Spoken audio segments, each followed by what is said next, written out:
नमस्कार। खबरों की खबर में आपका स्वागत है। देश के गृह मंत्री अमित शाह 2 दिनों के दौरे पे हैं। कहां?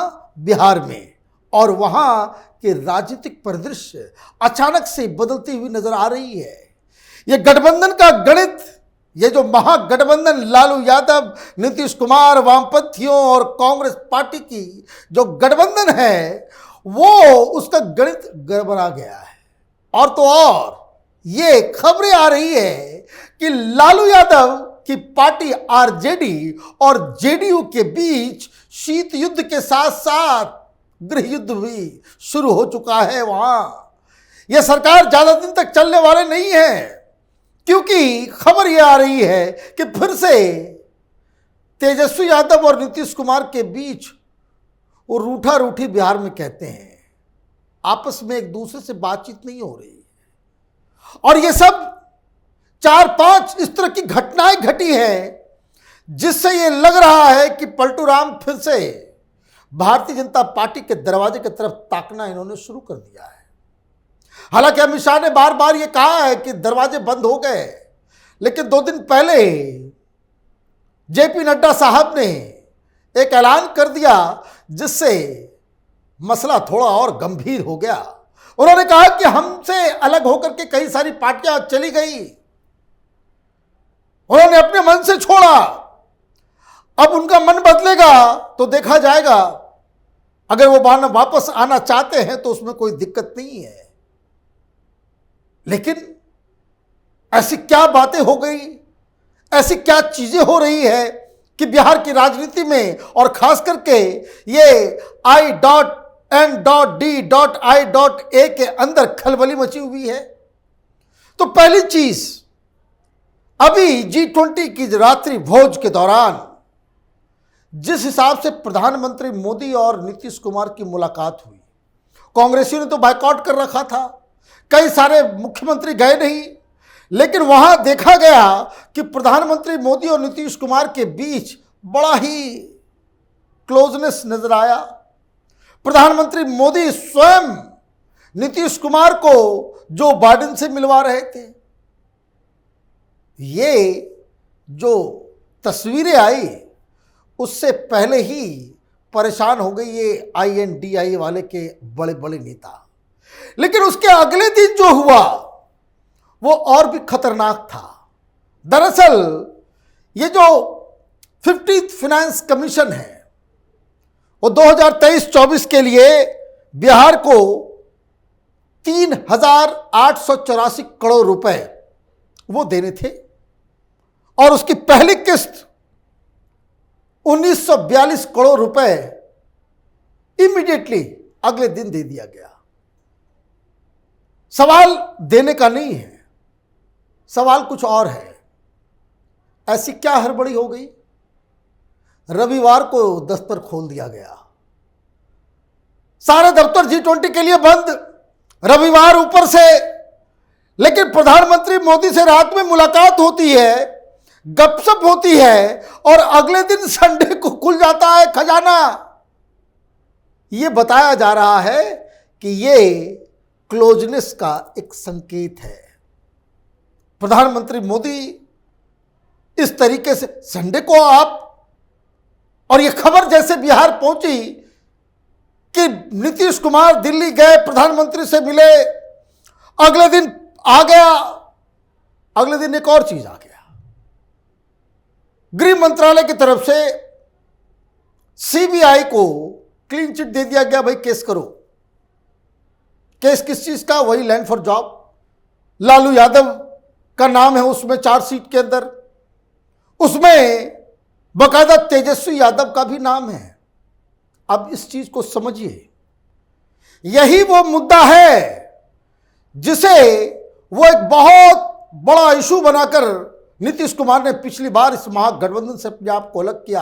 और अचानक से ऐसा क्या हुआ? गृह मंत्रालय की तरफ से CBI को परमिशन दी जाती है, भाई केस ठोको। अब फिर से केस चलेगा इसके ऊपर। लेकिन मामला यहीं पे खत्म नहीं हुआ। नीतीश कुमार वापस पटना पहुंचते हैं। पटना पहुंचते ही उन्होंने मीटिंग बुलाना शुरू कर दिया। पहले डिस्ट्रिक्ट स्तर के जेडीयू के लीडर से मिले, फिर उसके बाद ब्लॉक स्तर के लोगों से उनकी मुलाकात चल रही है आजकल।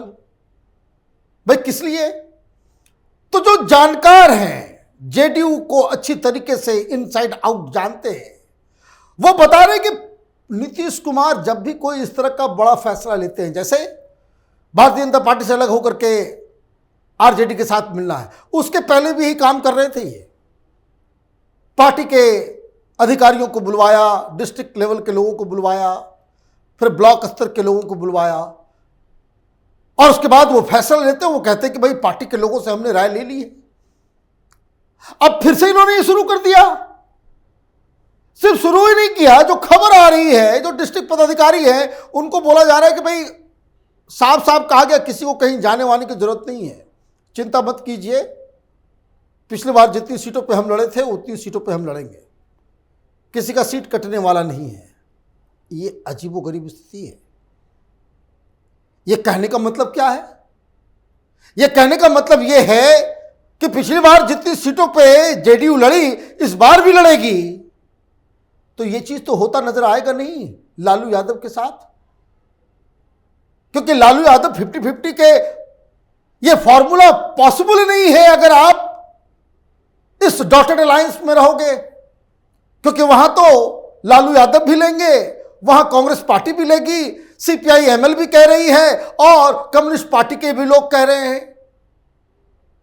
और उस हिसाब से कोई भी आप कैलकुलेशन कर ले, जेडीयू को 10 सीट से ज्यादा मिलने वाली कोई सीन नहीं बन रहा उसका। और ये कह रहे हैं कि सबको कोई चिंता करने की जरूरत नहीं, किसी को कहीं जाने की जरूरत नहीं है।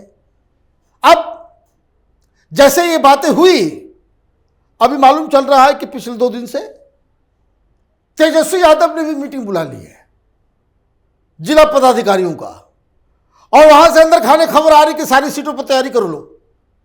ये क्या चल रहा है भाई? क्या चल रहा है? मामला एक और गर्मा गया।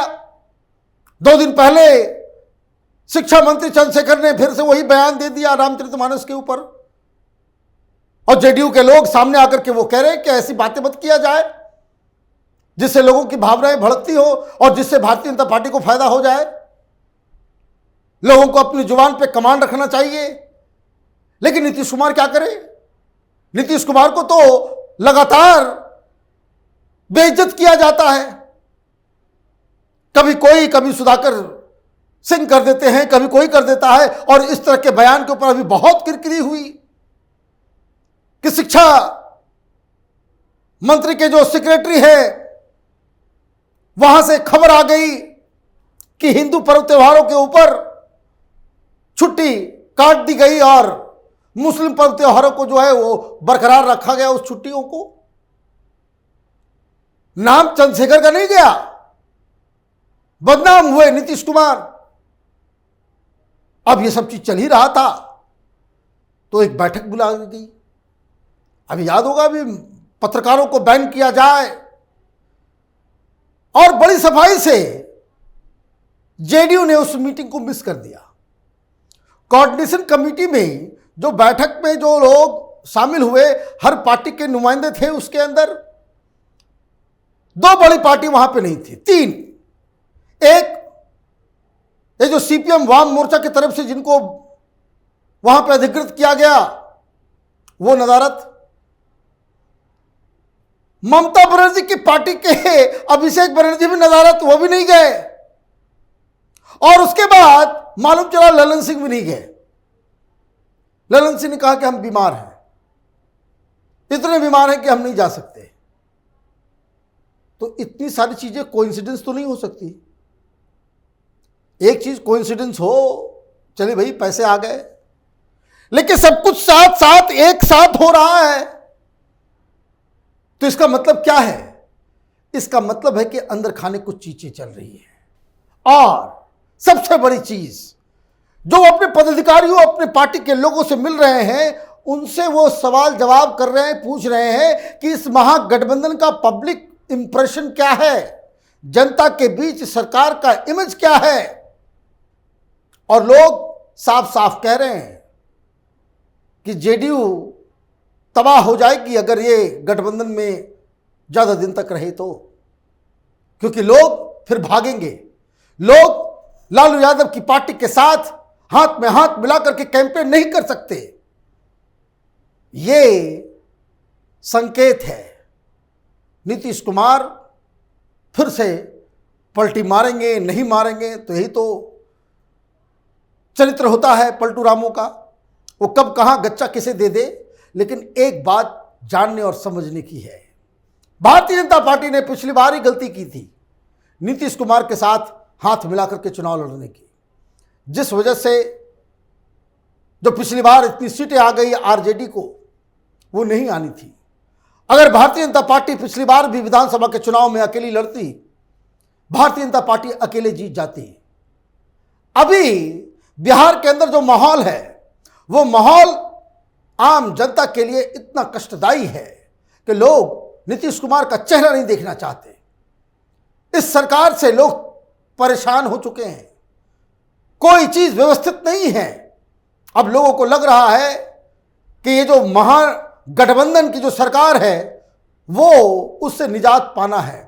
पब्लिक सेंटिमेंट्स इस महागठबंधन की सरकार के खिलाफ है, नीतीश कुमार के खिलाफ कहीं ज्यादा है।